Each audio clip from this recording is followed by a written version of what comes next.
الدفاع عن النفس عند الأطفال. كيف أجعل ابني يدافع عن نفسه؟ لما الطفل بيتعرض لموقف حد بيضايقه أو حد بيأذيه، سواء في المدرسة أو في الحضانة أو في أي مكان، هل بيعرف يدافع عن نفسه؟ يعني إيه أصلا بيعرف يدافع عن نفسه؟ يعني إيه كلمة دفاع عن النفس؟ هو ده موضوعنا النهاردة. ازاي نعلم ولادنا ان هم يدافعوا عن نفسهم. انا مارينا ضيف، مدربة تربية ايجابية معتمدة من مؤسسة التربية الايجابية بامريكا. لو دي اول مرة بتشوفوني بفكركم تعملوا اشتراك في القناة وتفعيل الجرس عشان تقدروا تتابعوا يوصل لكم نوتيفيكيشن او اشعار اول ما انزل فيديو جديد. تعالوا نعرف مع بعض يعني ايه دفاع عن النفس.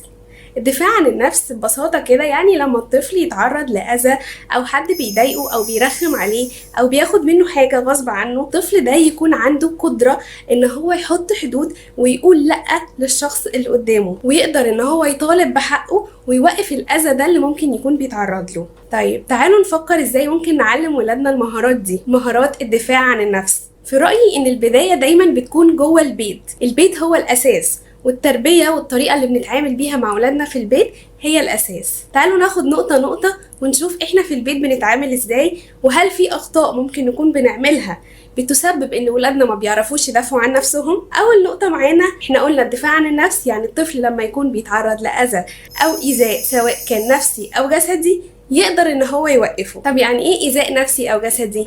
الإيذاء النفسي ده ممكن يكون عن طريق الشتيمة، التقليل منه، الإهانة، الزعيق الكتير والصوت العالي الكتير، التريقة أو الليبلينج. زي ما قلنا إن احنا نوصف الطفل بأوصاف سلبية بتخليه يبقى عنده صورة ذاتية عن نفسه مشوهة، يبقى شايف نفسه إن هو قليل وإن هو وحش. كل دي أنواع من الإساءات النفسية اللي ممكن نكون بنعملها لولادنا واحنا مش واخدين بالنا. طب والإيذاء الجسدي؟ الإيذاء الجسدي طبعا هيكون زي الضرب. لو ابني بيتضرب وكان بيتعرض سواء لإيذاء نفسي أو جسدي، تفتكروا شخصية الطفل دي هتكون ايه؟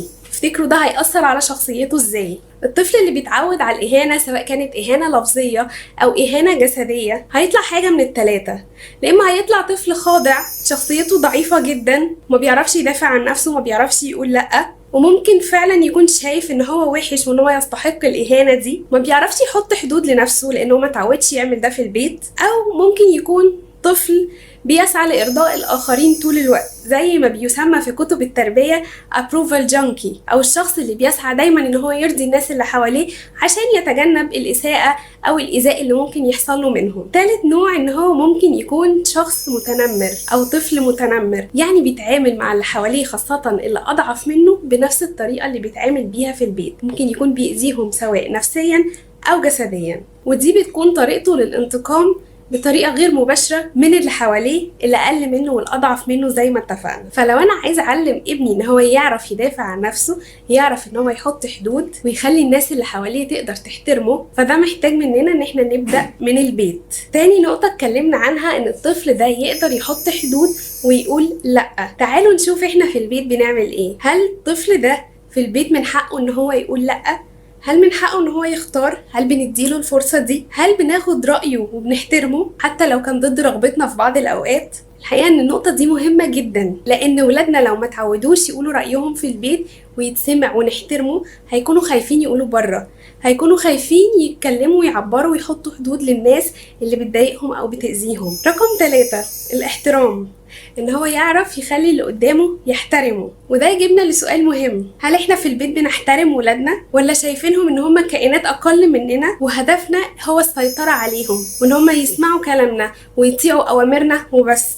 هل لما بيتكلموا بنسمعهم وبننصت ليهم بإصغاء حقيقي، ولا ماما وبابا على طول مشغولين وماسكين الموبايلات، او ماما في المطبخ او بتعمل شغل البيت ومحدش فاضي ان هو يسمع الولاد ويقعد معاهم؟ هل لما الطفل بيعترض على حاجة او بيقول رأيه اللي هو بيبقى اوقات ضد رغبتكم وضد رأيكم بنزعق له وبنضربه، ولا بنحاول نتحاور معاه ونفهم وجهة نظره ونوصل له وجهة نظرنا بهدوء وباحترام؟ الحقيقة ان كل واحد فينا عنده 3 اختيارات، ابنه او بنته هيختارهم على حسب طريقة تربيتنا وعلى حسب اسلوب التعامل معاهم في البيت. اول اختيار ان الطفل ده يطلع ضعيف الشخصية، مش بيعرف يدافع عن نفسه ودايما خايف ومش واثق في نفسه. او تاني اختيار وهو انه يكون شخص متنمر ماشي بمبدأ اللي يضربك اضربه زي ما هو بيتضرب في البيت او زي ما ماما او بابا بيقولوا له. والحقيقة ان النمط ده من التفكير مشكلته اننا مش في غابة، احنا بشر. المفروض ان احنا نعلم ولادنا الرقي في التعامل وازاي يحطوا حدود لنفسهم باحترام، وده دورنا ان احنا نتعامل مع ولادنا بالاحترام وبالادمية دي